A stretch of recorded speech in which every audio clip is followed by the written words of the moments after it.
Le coup d'État au Niger, dévastateur pour l'engagement de la France au Sahel, pèse sur la rentrée diplomatique d'Emmanuel Macron. Souteté au cours de son discours ce lundi 28 août à l'ouverture de la 29e conférence des ambassadeurs français à l'Élysée, Emmanuel Macron met en garde dès sa prise de parole contre un risque d'affaiblissement de l'Europe. Je considère que le contexte international se complique et fait courir le risque d'un affaiblissement de l'Occident et plus particulièrement de notre Europe. Il nous faut être lucides sans être excessivement pessimistes dans ce contexte. D'abord, il y a une dilution objective de notre population, de notre richesse produite, de notre part dans les échanges mondiaux. C'est plus vrai encore depuis la crise de 2008-2010. C'est le fruit de l'émergence de grandes puissances internationales qui s'impose. Ça a été renforcé par la crise énergétique, notre Europe n'étant pas productrice d'énergie fossile, en tout cas à court terme. Ça vient consolider aussi des stratégies que nous poursuivons, mais c'est là, et c'est un fait.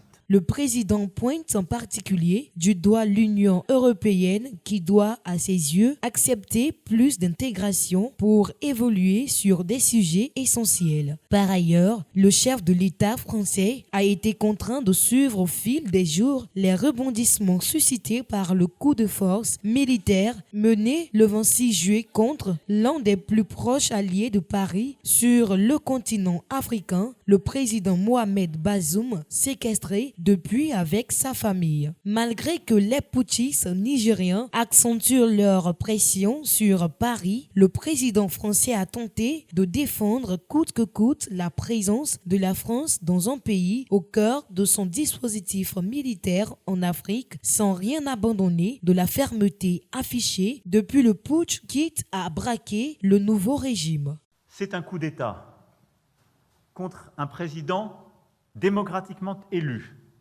venant d'une ethnie minoritaire, qui a mené des réformes courageuses, économiques, politiques, sur les plans pour son pays, qui clarifie à peu près tous les domaines, qui est engagé sur tout l'agenda international qui est le nôtre et celui des Nations Unies, et qui est pris en otage dans le palais présidentiel par des putschistes depuis maintenant un mois. Alors, on a dit que la France était trop engagée en soutien au président Bazoum. J'entends les gazettes, je lis le commentaire parfois des autres capitales. Mais on ferait quoi si un coup d'État comme ça se passait en Bulgarie ou en Roumanie? On irait dire, il ne faut pas trop s'engager.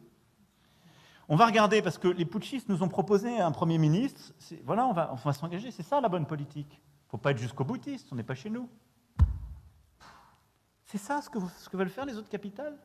Et on voudrait dire que la démocratie est une idée qui est bonne pour l'Afrique, qu'on ne fait pas de double standard. C'est inadmissible. On a un homme intègre, démocratiquement élu, courageux parce que pour la première fois dans un tel cadre, il ne démissionne pas au péril de sa vie et de celle de sa famille, et on nous explique que la bonne politique aujourd'hui, ce serait de le lâcher. Parce que c'est devenu à la mode.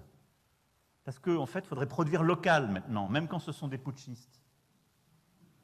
Et de Washington, en passant par d'autres capitales européennes, j'ai entendu des voix, j'ai écouté des journaux, j'ai lu des tribunes qui nous expliquaient « N'en faites pas trop, ça devient dangereux. Ça devient dangereux. » Non, on doit être clair, cohérent. Cohérent. Sinon, qui nous écoutera? Dans quelle capitale africaine on peut dire qu'on a une politique de partenariat avec un dirigeant si quand ils subissent cela, on ne peut pas être en soutien? Les diplomates que vous êtes ont été confrontés ces derniers mois à des situations dans certains pays particulièrement difficiles. Et qu'il s'agisse du Soudan, où la France a été exemplaire, y compris dans l'évacuation de nos propres ressortissants et des ressortissants de beaucoup de nos collègues. Au Niger, en ce moment même, et je salue votre collègue et vos collègues qui nous écoutent depuis leur poste, vous avez rappelé que être diplomate est un engagement, parfois risqué, qui suppose l'esprit de responsabilité que vous avez toujours démontré dans ces situations difficiles, comme les années précédentes, nous avions eu à le vivre en Afghanistan ou ailleurs.